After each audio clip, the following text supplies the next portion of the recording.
ओम श्री गणेशाय नमः। श्री वेद पुरुषाय नमः। श्री सरस्वत्यै नमः। श्री गुरुचरणकमलेभ्यो नमः। यं ब्रह्मा वरुणेन्द्ररुद्रमरुतः स्तुवन्ति देव्यैस्तवैः वेदैः साङ्गपदक्रमोपनिषदैर्गायन्ति यं सामगाः ध्यानावस्थिततद्गतेन मनसा पश्यन्ति यं योगिनो यस्यान्तं न विदुः सुरासुरगणा देवाय तस्मै नमः। पुनः हम आप सभी के समक्ष श्रीमद् भगवद गीता का अग्रिम श्लोक लेकर आया हूँ और इसके पूर्व में हम आप सभी को बताए थे पांडवों के तरफ से सर्वप्रथम भगवान श्री कृष्ण और इसके बाद 5 पांडवों ने, इसके बाद पांडवों में जो अनेक सेनाएं थी वो ये सभी शंख बजाएं युद्ध के लिए। उसके पूर्व में पहले गुरुओं के तरफ से शंख बजा था। इसके बाद जब ये शंख बजाएं तब आगे बता रहे हैं संजय, यहाँ पे इस श्लोक में संजय अब धृतराष्ट्र से कह रहे हैं। धृतराष्ट्र भी पूछे थे, हाँ, धर्म क्षेत्रे कुरुक्षेत्रे समवेतायुत्सवः मामकाः पांडवाश्चैव किम कुर्वत संजय। हे संजय, धृतराष्ट्र पूछे थे, हे संजय, इस कुरुक्षेत्र धर्म क्षेत्र में एकत्रित होकर युक्त होकर युद्ध की इच्छा वाले मामकाः मेरे जो सौपुत्र और सेनाएं और इसके पूर्व इसके बाद जो पांडवों की सेनाओं ने, पांडुपुत्रों ने किमा कुर्वत, क्या किया। संजय बता रहे हैं कि सर्वप्रथम आपकी तरफ भाव यही है, सर्वप्रथम आपकी तरफ से शंख पहले बजाएं जो जो योद्धा थे, इसके बाद भगवान पांडवों की तरफ से भगवान शंख बजाएं और अन्य सेनाएं पांडवों की तरफ की बजाएं शंख। इसके बाद यह श्लोक हम आवृत्ति करेंगे, इसका पुनः हम आप सभी को अर्थ बताएंगे अन्वय सहित। सघोषो धार्तराष्ट्राणां हृदयानि व्यादारयत नभस्य पृथिवीं चैव तुमुलो व्यनुनादयन्। पुनः एक बार आवृत्ति करेंगे। सघोषो धार्तराष्ट्राणां हृदयान् व्यादारयत नभस्य पृथिवीं चैव तुमुलो व्यनुनादयन्। हमारे श्रेष्ठ भ्राता हमको पढ़ाए, हमारे इस लाइव में जुड़े हैं, उनको मैं प्रणाम करता हूँ। और इसके बाद इसका हम अन्वय करेंगे। तो सघोषः,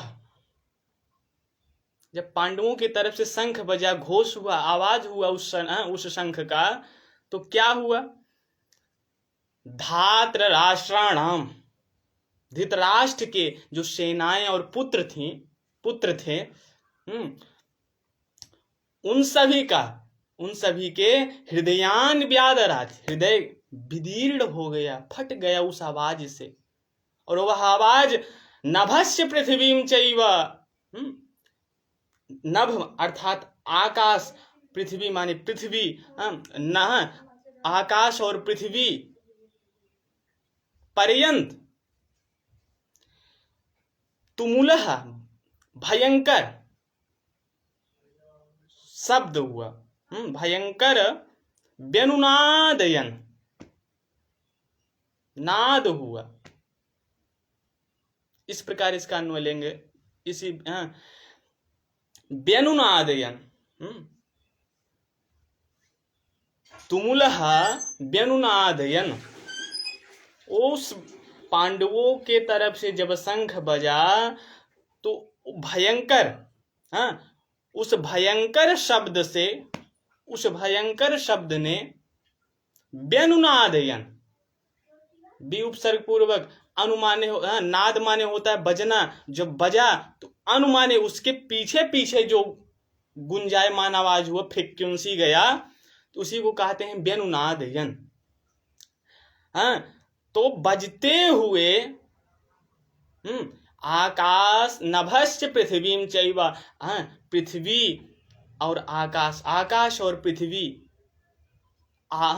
तक आवाज जाते हुए धात्र राष्ट्राणाम, धृतराष्ट्र के पुत्रों के धृतराष्ट्र के पुत्रों का और अन्य सेनाएं जो उनकी थी, हृदयान, हृदय क्या हुआ, व्यदार्यत, विदीर्ण हो गया, मानो फट गया, एक प्रकार से कह लीजिए। जब वो आवाज हुआ, तो जब कुरुओं की तरफ से शंख बजा तो भयंकर शब्द हुआ।